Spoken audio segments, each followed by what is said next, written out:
ಆಕಾಶವಾಣಿ ವಾರ್ತೆಗಳು ಓದುತ್ತಿರುವವರು ಸುಗುಣಾ ಸತೀಶ್. ಮುಖ್ಯಾಂಶಗಳು. ಪ್ರಧಾನಿ ನರೇಂದ್ರ ಮೋದಿ ವೆನೆಜುವೆಲಾ ಅಧ್ಯಕ್ಷೆ ಡೆಲ್ಸಿ ರೋಡ್ರಿಗಸ್ ನಡುವೆ ದ್ವಿಪಕ್ಷೀಯ ಮಾತುಕತೆ. ಕರ್ನಾಟಕದ ಯಾದಗಿರಿಯಲ್ಲಿ ಕೃಷಿ ಸಂಸ್ಕರಣಾ ಘಟಕಕ್ಕೆ ಚಾಲನೆ ನೀಡಿದ ಕೇಂದ್ರ ಹಣಕಾಸು ಸಚಿವೆ ನಿರ್ಮಲಾ ಸೀತಾರಾಮನ್.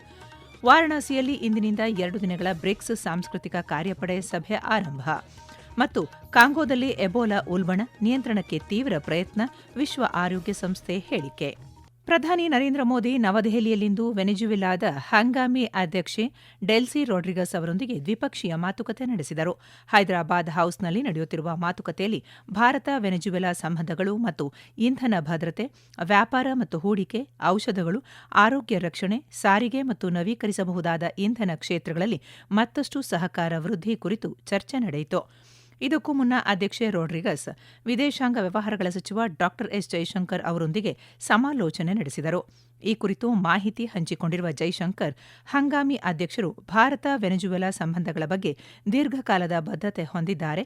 ಪ್ರಧಾನಿ ಮತ್ತು ಅವರ ನಡುವಿನ ಭೇಟಿಯಿಂದ ಉಭಯ ದೇಶಗಳ ಸಹಕಾರ ಸಂಬಂಧ ಮತ್ತಷ್ಟು ಬಲವರ್ಧನೆಗೊಳ್ಳಲಿದೆ ಎಂದು ವಿಶ್ವಾಸ ವ್ಯಕ್ತಪಡಿಸಿದ್ದಾರೆ. ರೋಡ್ರಿಗಸ್ 5 ದಿನಗಳ ಭಾರತ ಭೇಟಿಗಾಗಿ ನಿನ್ನೆ ನವದೆಹಲಿಗೆ ಆಗಮಿಸಿದ್ದಾರೆ. ಅವರ ಜೊತೆ ವಿದೇಶಾಂಗ ವ್ಯವಹಾರಗಳು, ಆರ್ಥಿಕತೆ ಮತ್ತು ಹಣಕಾಸು, ವಿಜ್ಞಾನ ಮತ್ತು ತಂತ್ರಜ್ಞಾನ, ಸಂವಹನ ಮತ್ತು ಮಾಹಿತಿ ಮತ್ತು ಸಾರಿಗೆ ಸಚಿವರನ್ನು ಒಳಗೊಂಡ ನಿಯೋಗವೂ ಆಗಮಿಸಿದೆ. ಭಾರತವು ಇಂಧನ ಮತ್ತು ಹೂಡಿಕೆ ಕ್ಷೇತ್ರಗಳಲ್ಲಿ ವೆನೆಜುವೆಲಾದ ಪ್ರಮುಖ ಪಾಲುದಾರ ರಾಷ್ಟ್ರವಾಗಿದ್ದು, ಭಾರತೀಯ ಸಾರ್ವಜನಿಕ ವಲಯದ ಉದ್ದಿಮೆಗಳು ವೆನೆಜುವೆಲಾದ ಇಂಧನ ವಲಯದಲ್ಲಿ ಗಣನೀಯ ಹೂಡಿಕೆ ಮಾಡಿವೆ. ಪ್ರಧಾನಿ ನರೇಂದ್ರ ಮೋದಿ ನಾಳೆ ಸೂರತ್ ಮತ್ತು ದಾಮನ್ಗೆ ಭೇಟಿ ನೀಡಲಿದ್ದಾರೆ. ಅವರು ಸುಮಾರು 22,600 ಕೋಟಿ ರೂಪಾಯಿಗಳಿಗೂ ಅಧಿಕ ಮೊತ್ತದ ಪ್ರಮುಖ ಅಭಿವೃದ್ಧಿ ಯೋಜನೆಗಳ ಶಂಕುಸ್ಥಾಪನೆ, ಲೋಕಾರ್ಪಣೆ ಮತ್ತು ಉದ್ಘಾಟನೆ ನೆರವೇರಿಸಲಿದ್ದಾರೆ. ಇದರಲ್ಲಿ ಸಾರಿಗೆ, ಆರೋಗ್ಯ ರಕ್ಷಣೆ, ಕೈಗಾರಿಕಾ ಮೂಲಸೌಕರ್ಯ, ಇಂಧನ, ನಾಗರಿಕ ವಿಮಾನಯಾನ, ಪ್ರವಾಸೋದ್ಯಮ ಮತ್ತು ಸಾಗರ ಸಂಪರ್ಕದ ಪ್ರಮುಖ ಯೋಜನೆಗಳು ಒಳಗೊಂಡಿವೆ. ಪ್ರಧಾನಿಯವರು ಮಧ್ಯಾಹ್ನ ಗುಜರಾತ್ಗೆ ಭೇಟಿ ನೀಡಲಿದ್ದು, ಅಲ್ಲಿ ಕೈಗಾರಿಕಾ ಮೂಲಸೌಕರ್ಯಗಳನ್ನು ಪರಿಶೀಲಿಸಿದ ಬಳಿಕ ಸೂರತ್ನಲ್ಲಿ ಅಭಿವೃದ್ಧಿ ಯೋಜನೆಗಳಿಗೆ ಚಾಲನೆ ನೀಡುವರು. ಸಂಜೆ ದಾಮನ್ಗೆ ಭೇಟಿ ನೀಡಲಿರುವ ಅವರು ನಮೋ ವಿಮಾನ ನಿಲ್ದಾಣದ ಹೊಸ ಟರ್ಮಿನಲ್ ಕಟ್ಟಡವನ್ನು ಹಾಗೂ ನಮೋ ಆಸ್ಪತ್ರೆಯನ್ನು ಲೋಕಾರ್ಪಣೆಗೊಳಿಸುವರು. ನೀತಿ ಆಯೋಗದ ಮಹತ್ವಾಕಾಂಕ್ಷೆಯ ಹಾಗೂ ಕಲ್ಯಾಣ ಕರ್ನಾಟಕ ಭಾಗದ ಜಿಲ್ಲೆಗಳಲ್ಲೊಂದಾದ ಯಾದಗಿರಿ ಜಿಲ್ಲೆಯ ಗುರುಮಠಕಲ್ ತಾಲೂಕಿನ ಬದ್ದೇಪಲ್ಲಿ ಗ್ರಾಮದಲ್ಲಿ ಕೃಷಿ ಸಂಸ್ಕರಣೆ ಮತ್ತು ಗ್ರಾಮೀಣ ಉದ್ಯಮಶೀಲತೆಗೆ ಉತ್ತೇಜನ ನೀಡುವ ಮಹತ್ವದ ಯೋಜನೆಯಾದ ಕೃಷಿ ಸಂಸ್ಕರಣಾ ಕೇಂದ್ರಕ್ಕೆ ಕೇಂದ್ರ ಹಣಕಾಸು ಮತ್ತು ಸಾಂಸ್ಥಿಕ ವ್ಯವಹಾರಗಳ ಸಚಿವೆ ನಿರ್ಮಲಾ ಸೀತಾರಾಮನ್ ಇಂದು ಚಾಲನೆ ನೀಡಿ ಘಟಕವನ್ನು ವೀಕ್ಷಿಸಿದರು.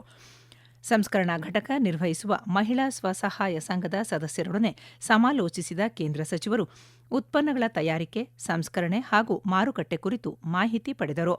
ನಬಾರ್ಡ್ ಸಹಯೋಗದಲ್ಲಿ ನಿರ್ಮಾಣಗೊಂಡಿರುವ ಈ ಯೋಜನೆಗೆ ನಿರ್ಮಲಾ ಸೀತಾರಾಮನ್ ಅವರ ಸಂಸತ್ ಕ್ಷೇತ್ರಾಭಿವೃದ್ಧಿ ನಿಧಿಯಿಂದ 50 ಲಕ್ಷ ರೂಪಾಯಿ ಅನುದಾನ ನೀಡಲಾಗಿದ್ದು, ರಾಜ್ಯ ಸರ್ಕಾರ 1 ಎಕರೆ ಭೂಮಿ ಮಂಜೂರು ಮಾಡಿದೆ. ಕೇಂದ್ರ ಗೃಹ ಸಚಿವ ಅಮಿತ್ ಶಾ ಮೇಘಾಲಯದ ಶಿಲ್ಲಾಂಗ್ನಲ್ಲಿಂದು ನಡೆಯಲಿರುವ ಈಶಾನ್ಯ ಮಂಡಳಿಯ 73ನೇ ಸಮಗ್ರ ಗೋಷ್ಠಿಯ ಅಧ್ಯಕ್ಷತೆ ವಹಿಸಲಿದ್ದಾರೆ. ಪ್ರಾದೇಶಿಕ ಅಭಿವೃದ್ಧಿಯ ನಿರ್ಣಾಯಕ ವಲಯಗಳಿಗಾಗಿ ರಚಿಸಲಾದ ಸಿಎಂ ಉನ್ನತ ಮಟ್ಟದ ಕಾರ್ಯಪಡೆಗಳು ಸಾಧಿಸಿದ ಪ್ರಗತಿಯ ಕುರಿತು ಗೋಷ್ಠಿಯಲ್ಲಿ ಚರ್ಚಿಸಲಾಗುವುದು. ಅದರಲ್ಲಿ ಪ್ರವಾಸೋದ್ಯಮ, ಕೃಷಿ ಮತ್ತು ತೋಟಗಾರಿಕೆ, ಹೂಡಿಕೆ ಪ್ರಚಾರ, ಹಾಲು, ಮೊಟ್ಟೆ, ಮೀನು ಮತ್ತು ಮಾಂಸದಲ್ಲಿ ಸ್ವಾವಲಂಬನೆ, ಕ್ರೀಡಾ ಪ್ರಚಾರ, ಆರ್ಥಿಕ ಕಾರಿಡಾರ್ ಅಭಿವೃದ್ಧಿ, ಮೂಲಸೌಕರ್ಯ ಮತ್ತು ಸಂಪರ್ಕ ಮತ್ತು ಕೈಮಗ್ಗ ಮತ್ತು ಕರಕುಶಲ ವಸ್ತುಗಳ ಕುರಿತು ಪ್ರಾತ್ಯಕ್ಷಿಕೆಗಳನ್ನು ಪ್ರಸ್ತುತಪಡಿಸಲಾಗುವುದು.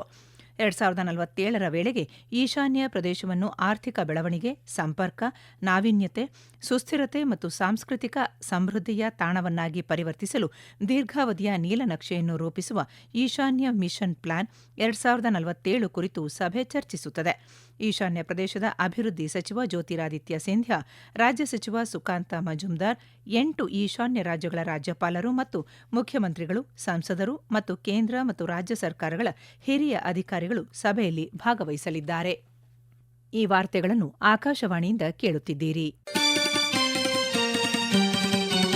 ನಮ್ಮ ಎಲ್ಲಾ ರಾಷ್ಟ್ರೀಯ ವಾರ್ತೆಗಳು ಹಾಗೂ ಪ್ರದೇಶ ಸಮಾಚಾರ ಈಗ ಆಕಾಶವಾಣಿ ನ್ಯೂಸ್ ಕನ್ನಡ ಯೂಟ್ಯೂಬ್ ಚಾನೆಲ್ನಲ್ಲಿ ಲಭ್ಯ.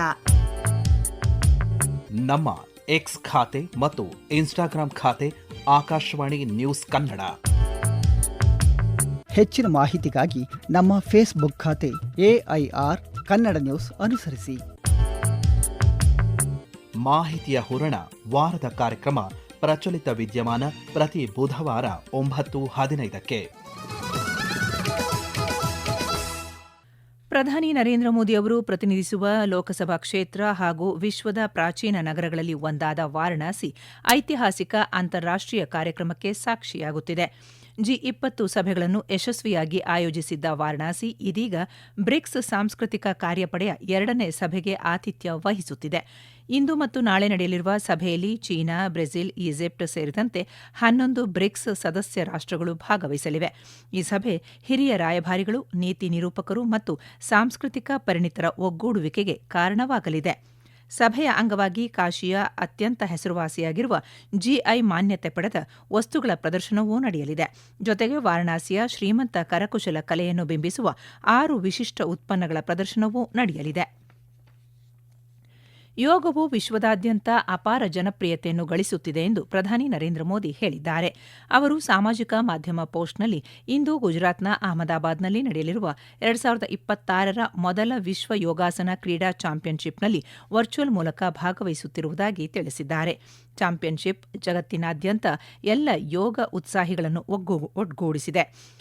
ಯೋಗಾಸನದ ಜಾಗತಿಕ ಕ್ರೀಡಾ ನೀಲನಕ್ಷೆಯಲ್ಲಿ ಇದು ಮಹತ್ವದ ಮೈಲುಗಲ್ಲು ಎಂದು ವ್ಯಾಖ್ಯಾನಿಸಿರುವ ಪ್ರಧಾನಿ, ಈ ಕಾರ್ಯಕ್ರಮ ಆಯೋಜಿಸುವವರಿಗೆ ಮತ್ತು ಅದರಲ್ಲಿ ಭಾಗವಹಿಸುವವರಿಗೆ ಅವರು ತಮ್ಮ ಶುಭಾಶಯಗಳನ್ನು ತಿಳಿಸಿದ್ದಾರೆ.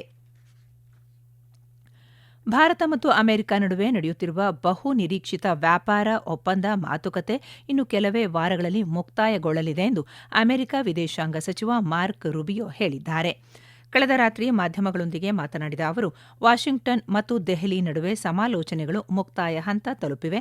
ಇಂಡೋ ಪೆಸಿಫಿಕ್ ಪ್ರಾಂತ್ಯದಲ್ಲಿ ಭಾರತ ಅಮೆರಿಕದ ಪ್ರಮುಖ ಕಾರ್ಯತಾಂತ್ರಿಕ ಪಾಲುದಾರ ರಾಷ್ಟ್ರವಾಗಿದೆ.